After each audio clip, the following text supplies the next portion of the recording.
నా పోరాటం రైతుల కోసం, నా పోరాటం అన్యాయం జరిగిన దళితుల గురించి, నా పోరాటం అన్యాయం జరిగిన మా ఎస్టీ సోదరులు. మీరు ఒక మూవీ చూస్తుంటారు, చిరంజీవి మూవీ ఖైదీ నంబర్ 150. దాంట్లో రైతుల భూములు ధనవంతులు లాక్కుంటుంటే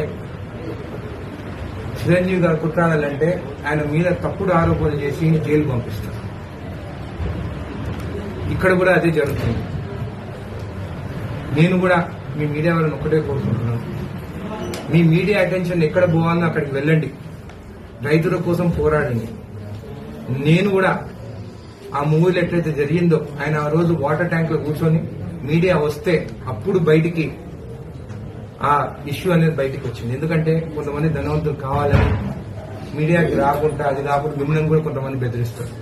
కాబట్టి ఎవరికి భయపడకుండా ఆ ఎస్టీ సోదరులకి న్యాయం జరిగేటట్టు, మీకు నాకన్నా బాగా మీకే తెలుసు అది ఎక్కడ ఏం జరుగుతున్నది.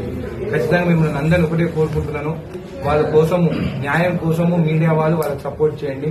నా గురించి కాదు, వాళ్ళ గురించి కొట్టాడని చెప్పి తెలియజేస్తాను. ధన్యవాదాలు.